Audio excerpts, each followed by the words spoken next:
What's up guys, it's Mitch from the DIYRecordingStudio.com, and today I'm going to show you an awesome hack that I found out that will help you find the notes for any key signature. It's really simple to do and you don't need to know any music theory whatsoever.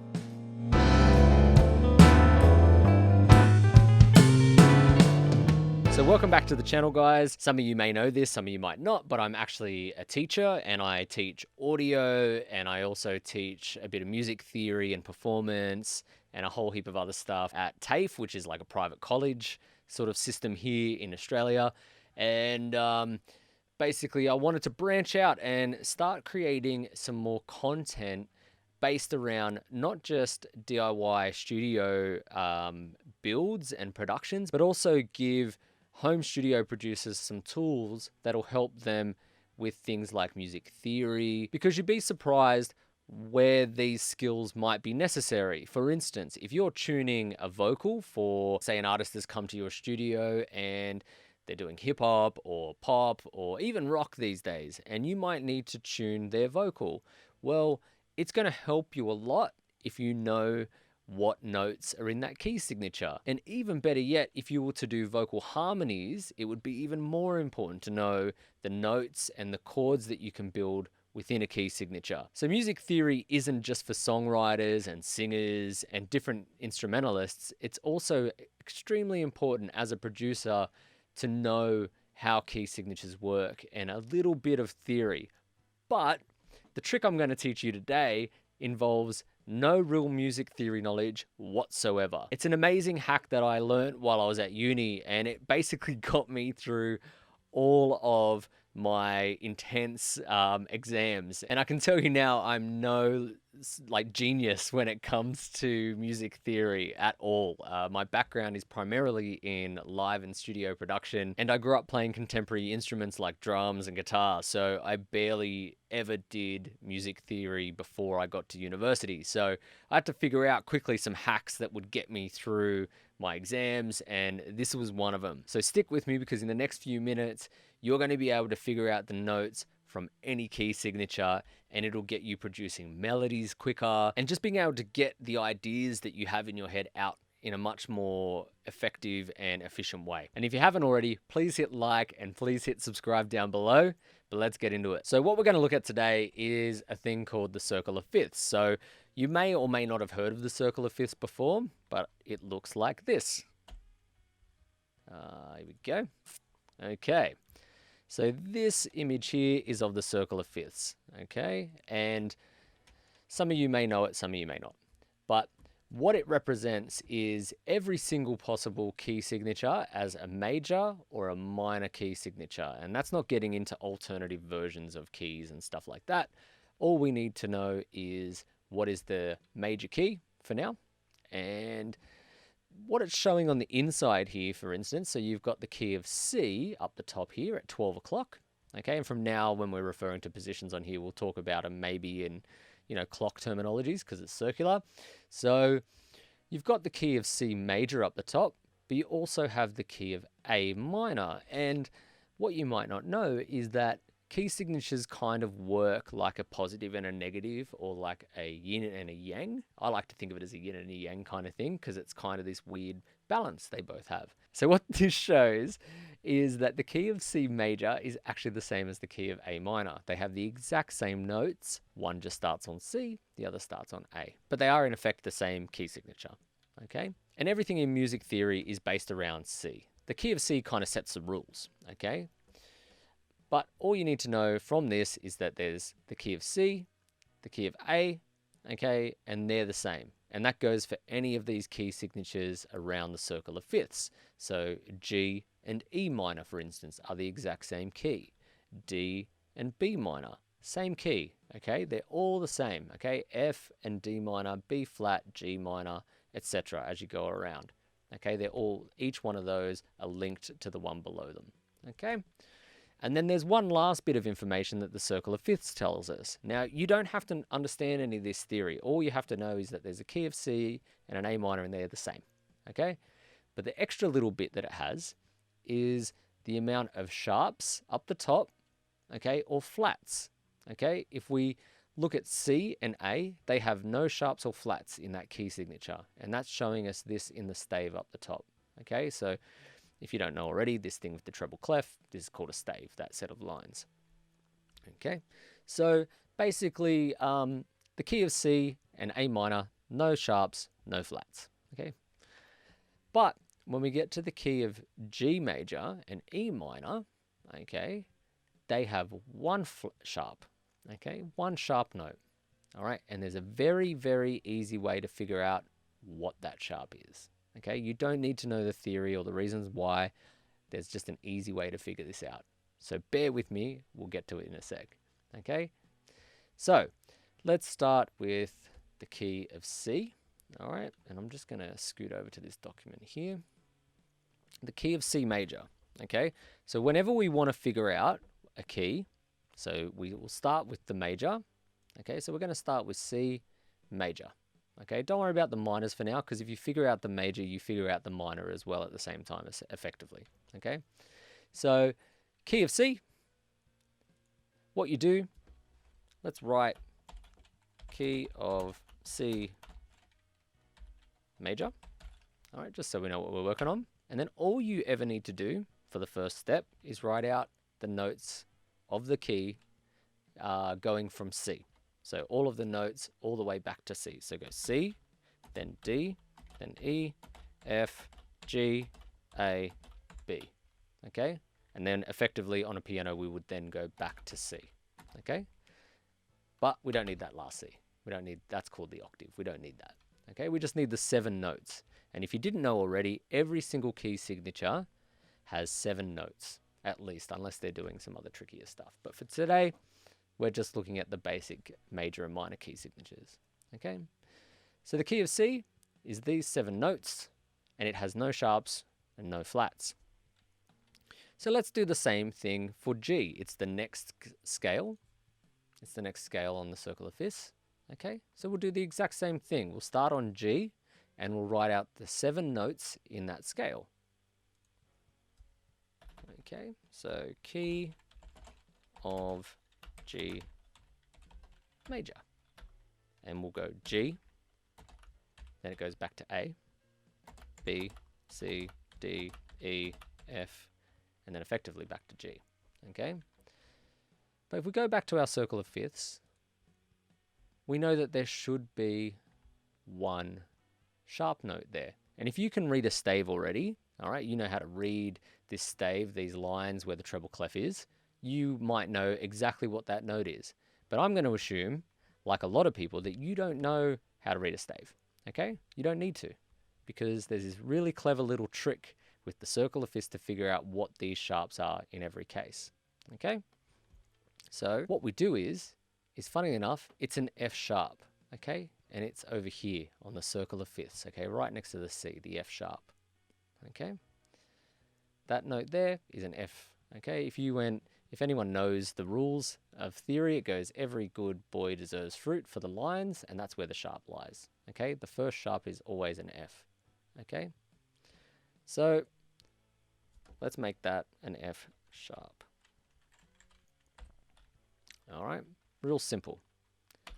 But if we go to the next key signature, which is the D major, okay, it has 2 sharps, and we need to figure out what those 2 sharps are. Now, this is where the hack kind of comes into play. Okay, just bear with me. All right, so let's go key of D major. Okay, and we start the exact same way as always. We spell out all the 7 notes of the scale: D, E, F, G, A, B, C. Okay, and if we go back to our circle of fifths, we have 2 sharps here. Okay, now this time we start on F to find the first sharp, and the next sharp is going to be the very next note along on the circle of fifths, which is the C. Okay, now you might not know how to read a stave, but the spaces go F, A, and then C, and that's where this second sharp is here. That's on a C note. So it goes F, then C sharp. Okay, so we know that C needs to be a sharp, and we know that F needs to be a sharp. All right. Now, you might be getting lost. That's okay. I'm going to show you a trick when we jump ahead. Let's not do A. Let's do E. It has 4 sharps. Okay, this is how it gets very easy. All right. We're going to start the same. We're going to do this E major, key of E major or C sharp minor. Okay. Key of E major. All right. And we do the same spelling as we did before.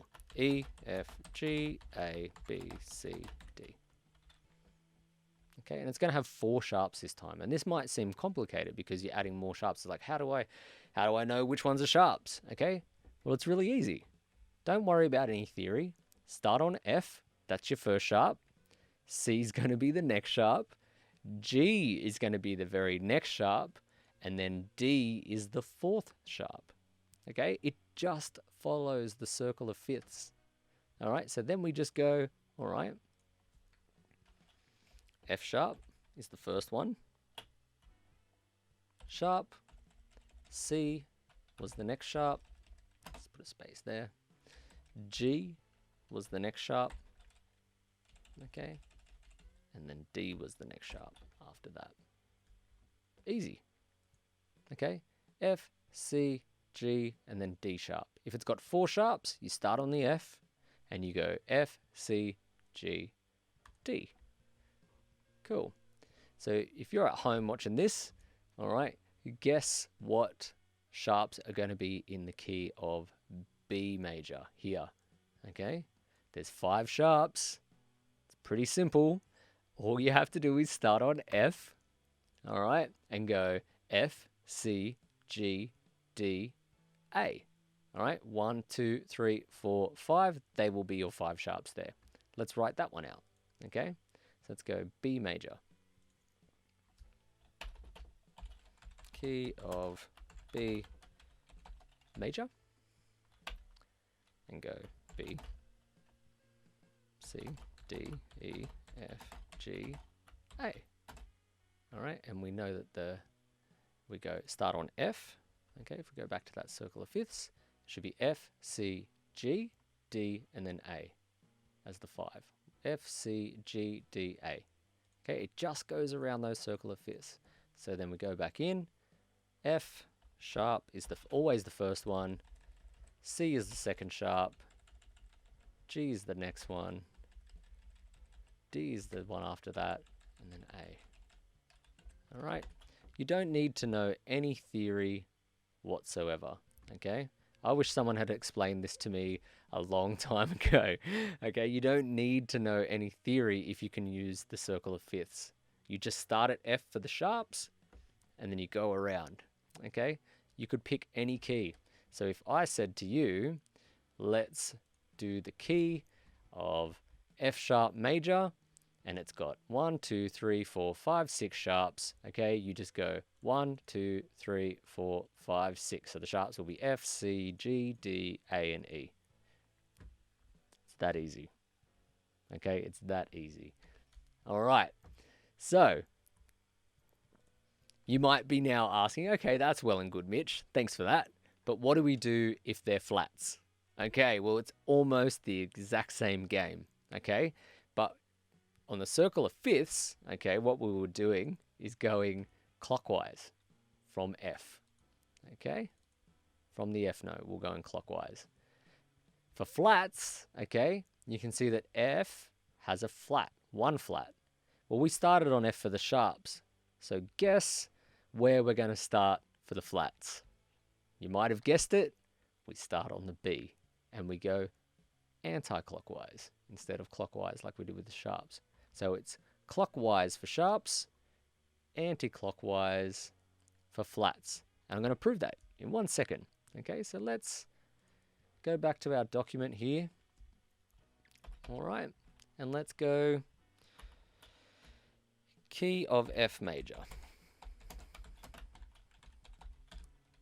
Okay, once again, you don't have to understand why. Okay, we can go over the theory, and if you want to know more about the theory, maybe hit me up in those comment sections down below because I can explain why this works. But If you just want a quick and dirty and easy method to figuring out the notes available in any key signature, this is the way to do it with the circle of fifths. Okay, so start on F and just go F, G, A, B, C, D, E. Okay, write out all the notes in order. All right, the 7 notes in order. Then we start this time from the B flat. Okay, so the B flat is the first flat that we have. And remember, if you remember that rhyme on the lines, it's every good boy deserves fruit. So B, that flat is on a B line there on the stave, which means it's a B flat. Okay, that's our starting point. That's just the evidence that I'm giving you. Okay, but you don't even have to remember that. You can just go, okay, there's one flat, it's a B flat. All right, so we know that that's the case for here. So that's a B flat. Okay, in the key of F major, it has one flat and it's the B. All right, so let's pick a trickier one. Let's go back to our circle of fifths and let's pick A flat. It's got 4 flats in it. Okay, A flat major, and it has 4 flats. Let's figure that out. So A flat major, key of. Let's make it all nice and neat. Okay, and then we'll write out the notes A, B, C, D, E, F, G. Okay, all the 7 notes in order every time. Same method every time. Now we know that there's 4 flats. We just do the opposite thing we did to the sharps, right? We start on the B flat, that's our first flat, and then we go 2, 3, and 4. Okay, so B flat's our first flat, E flat's our second flat, A flat's the third, D flat's the fourth. They're our 4 flats in the key of A flat major. It's that simple. It's really just that easy. Okay, don't worry about the theory. If you follow these rules, you will get the right notes in your key signature every time without knowing a single ounce of the theory. Okay, so let's just go back and finish that key of A flat. Okay, but it was, let's check our notes again. Okay, they were B flat, E flat, A flat, and D flat, because there's 4 flats and we just go around like that. Okay, anti-clockwise from the B. B, E, A, D. Okay, and how I actually used to remember that was it was just spelled bead, which made it a bit easier to remember. B, E, A, and D. They were the first 4. Okay. And that's it. That's the key of A major. You can now write a melody in any of these keys, and we just did that in a few minutes. So it's not that complicated to figure out the 7 notes of any key signature. And then with those notes, you can play any melody. Okay, so if someone says to you, what are the notes in the key of G major? You can look at the circle of fifths and go, there's 1 sharp in the key of G major, so it's F sharp. So it's going to be G, A, B, C, D, F sharp. Easy. It's done. All right, so what I generally do is when I'm writing songs or when I'm working with an artist and I need to do vocal tuning or add harmonies, I will find the key of the song if the artist hasn't supplied it already. Okay, generally I get them to supply me with the key signature and the chord charts and stuff like that. And then I can write down the notes and I know what notes I need to be tuning their vocals to. All right, it's very simple that way. So if you don't know any theory at all, this is an amazing, super fast hack to figure out the notes of any key signature. And if you want more information on why that works, hit me up in the comment sections down below. I don't mind digging deeper into some of these things. And I'm thinking I should do a part 2 to this where I can show you guys how to figure out the chords of any key signature as well, because that can be super, super handy in chord composition or songwriting, but also once again for if you're building harmonies when you're tuning vocals or something like that. And I've found this technique super, super valuable for those kinds of things. So make sure you hit like, hit subscribe. I'm Mitch from the DIYrecordingstudio.com, and I'll catch you soon.